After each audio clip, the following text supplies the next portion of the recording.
नहीं बोलना चाहता कि अगर हम सच बोलेंगे, अगर हम आवाज उठाएंगे, अपनी बातों को रखेंगे तो हमारे भी ऊपर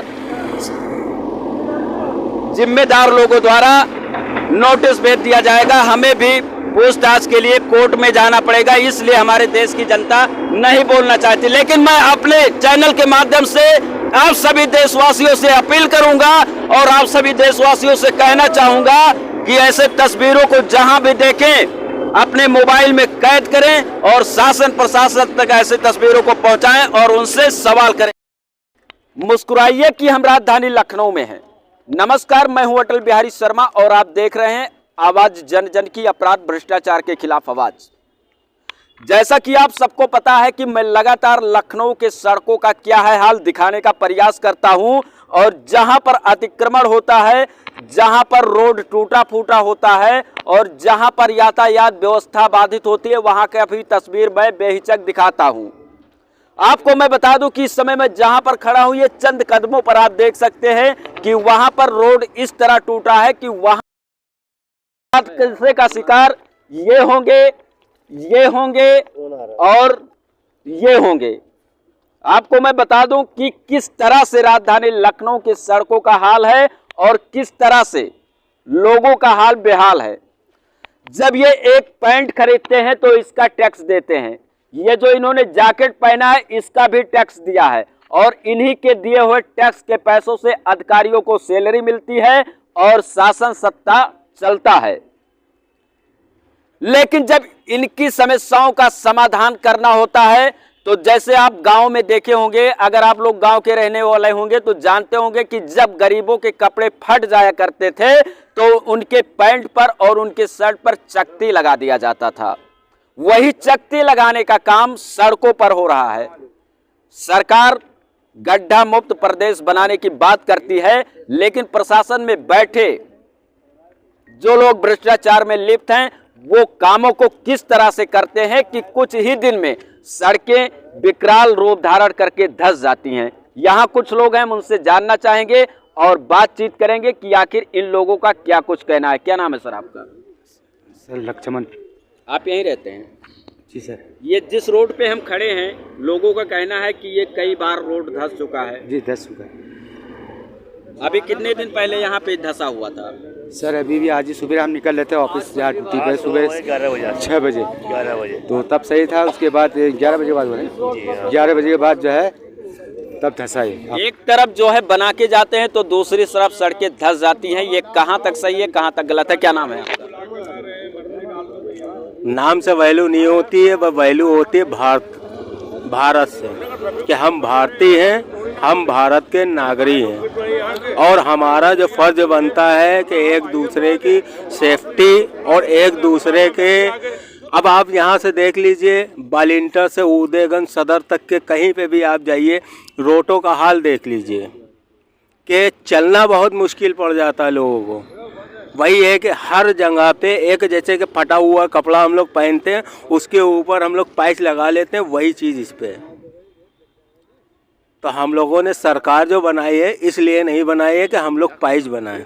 फिर आप लोग क्यों नहीं आवाज उठाते हैं? आज के युग में हर आदमी के पास एंड्रॉयड मोबाइल है, हर आदमी के पास मोबाइल फोन है, लेकिन जब कोई तस्वीरों को दिखाता है तो एक पत्रकार दिखाता है, आम नागरिक का भी फर्ज बनता है कि अपना मोबाइल निकालिए और जहां पर समस्या हो रही है वहां का तस्वीर बनाइए और उसको वायरल करिए फेसबुक के माध्यम से, व्हाट्सएप के माध्यम से, और शासन प्रशासन तक आवाज पहुंचे। और जब तक हम आप अपनी आवाज नहीं उठाएंगे तब तक हम लोग इसी तरह से समस्याओं का सामना करते रहेंगे। क्या कुछ कहना चाह रहे हैं?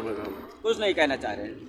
मैं कहना चाह रहा हूँ, गली या शहर में कहीं भी गड्ढा होता है उससे मकान का गिरने का डर होता है। बढ़िया बनाइए, सरकार से ये मेरी कामना है। बढ़िया नगर निगम हो, कोई भी निगम हो, ठीक है, बढ़िया बनना चाहिए, अच्छे से बनना चाहिए, मजबूती से। जैसे कि 10 फीट का गड्ढा खुदा है तो कम 50 फीट से लंबा चौड़ा लेके उसको बढ़िया सी बनाया जाए, ठप्पा ना लगाया जाए। चलिए आइए हमारे साथ, हम वहाँ की भी तस्वीर दिखाने का प्रयास करेंगे जहाँ पर सड़क धंस चुकी है और बहुत बड़ा हादसा होते होते बचा है। आप ये देखिए, बड़े बड़े दावे किए जाते हैं और बड़े बड़े काम किए जाते हैं तो कहीं ना कहीं से भ्रष्टाचार की भी तस्वीरें देखने को मिलती है। और जब ऐसे तस्वीरों को हम लोग दिखाने का प्रयास करते हैं और ऐसे तस्वीरों को दिखाकर शासन प्रशासन को आगाह करते हैं कि कोई घटना न घट जाए, कोई हादसा ना हो जाए, आम जन के साथ कोई समस्या ना हो जाए, तो हम जैसे लोगों के ऊपर जो है नोटिस भी जारी करवा दिया जाता है। मैं अपने सहयोगी से कहूंगा कि आए और इस तस्वीर को दिखाएं कि ये सड़क किस तरह से धंस गई है। आप देख सकते हैं बाकायदा तस्वीरों में कि यहाँ पर छोटा सा गड्ढा था और उस छोटे गड्ढे ने इस तरह से विकराल रूप धारण किया कि मैं यहाँ पर अपने सहयोगी से कहूंगा कि आए और इधर का भी तस्वीर दिखाएं कि किस तरह से ये यहाँ भयंकर रूप धारण कर लिया है और यहाँ पर बड़ी हादसा भी हो सकती थी। अभी एक लोगों से मेरी बात हुई तो उन्होंने बताया कि एक बस जा रहा था, वो बड़ी तेजी से जा रहा था, वो निकल गया, उसके बाद में ये सड़क अपने आप से धंस गई। अब आप ही बता सकते हैं कि यहाँ पर भ्रष्टाचार हुआ है या फिर कामों को अच्छे तरीके से किया गया है। हमारे देश की जनता सरकार चुनती है अपने सुविधाओं के लिए, लेकिन जब ऐसे समस्याएं उत्पन्न होती हैं तो कहीं ना कहीं जनता को इन सब समस्याओं का सामना करना पड़ता है। कुछ लोग हमारे पास हैं, हम उनसे बात करेंगे और जानना चाहेंगे कि क्या कुछ है।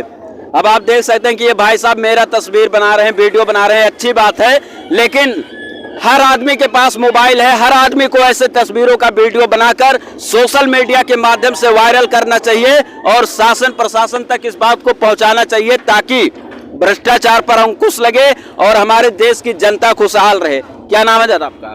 सर देखिए कैसे भाग रहे हैं ये लोग, जो है कुछ बात भी नहीं करना चाहते हैं। क्या नाम है सर आपका?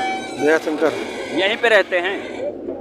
ये जब सड़क धंसी तो यहाँ पर आप थे मौजूद? जी जी, वो गड्ढा पहले छोटा सा था, बाद में डाला निकला, डाला कहीं निकल गया, उसके बाद धीरे धीरे वो अपना आक्रोश में बड़ा सा गड्ढा। ऐसा तो किसी का नहीं हुआ, कोई बात नहीं हुई ऐसी, लेकिन ये है आगे चल के दिक्कत ना हो, सरकार इसको नियमित। क्या कहना चाहेंगे दादा? आप तो बुजुर्ग आदमी हैं, उम्र में ज्यादा हैं, क्या कुछ कहना चाहेंगे? जल्दी जल्दी सही कराएं और क्या सड़क, जिससे लोगों को परेशानी ना हो। अगर अच्छे तरीके से काम किया गया होता, अच्छे से पैसा लगाया गया होता, अगर भ्रष्टाचार ना होता तो इस तरह से सड़क धंस जाती? नहीं नहीं नहीं जी, अच्छा मटेरियल लगाया गया था, अच्छा काम होता, थोड़ी ना धंसती है। क्या नाम है आपका? क्या नाम है सर आपका? इरफान। यहीं पे रहते हैं जी। क्या कहना चाहेंगे इस तरह गड्ढे पर? एक तरफ सरकार बड़े बड़े वादे करती है, दावे करती है कि गड्ढा मुक्त प्रदेश बनाया जाएगा, तो गड्ढा मुक्त के बजाय तो इतना भयंकर गड्ढा हो गया। क्या कुछ कहेंगे? वही है कि बस अब ये समझ लीजिए कि आपको हम क्या बताएं कि मतलब जैसे कि एक वादे करते हैं कि मतलब पाइप लगा दिया एक, उसके बाद जो है हो गया, पूरे रोड की नपाई हो गई, पूरा रोड तैयार हो गया। भ्रष्टाचार हुआ है कि नहीं हुआ है ऐसे जगहों पे?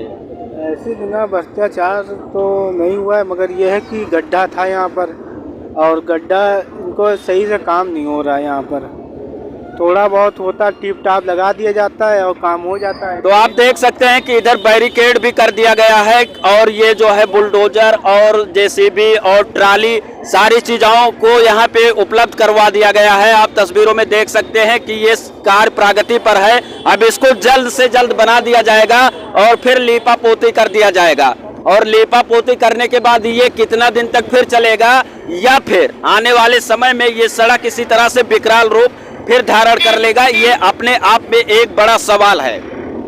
जितना फंड आता है, जितना सरकार वादे करती है, जिस तरह से पैसे खर्चा करती है सड़क बनवाने पर, उस तरह से जो इंजीनियर सड़कों को पास करते हैं, जो लोग इस पे वर्क करते हैं, ठेकेदार जो लोग अपने पैसों का हवाला दे करके काम करने का वादा करते हैं, अगर सही ढंग से काम करें तो शायद इस तरह से समस्या उत्पन्न ना हो। बाकायदा आप देख सकते हैं कि यहाँ पर काफी लोग संख्या में मौजूद भी हैं, लेकिन कैमरे के सामने कोई बोलना नहीं चाहता। इसलिए नहीं बोलना चाहता कि अगर हम सच बोलेंगे, अगर हम आवाज उठाएंगे, अपनी बातों को रखेंगे, तो हमारे भी ऊपर जिम्मेदार लोगों द्वारा नोटिस भेज दिया जाएगा, हमें भी पूछताछ के लिए कोर्ट में जाना पड़ेगा। इसलिए हमारे देश की जनता नहीं बोलना चाहती। लेकिन मैं अपने चैनल के माध्यम से आप सभी देशवासियों से अपील करूंगा और आप सभी देशवासियों से कहना चाहूंगा कि ऐसे तस्वीरों को जहां भी देखें अपने मोबाइल में कैद करें और शासन प्रशासन तक ऐसे तस्वीरों को पहुंचाएं और उनसे सवाल करें। इसी के साथ जय हिंद।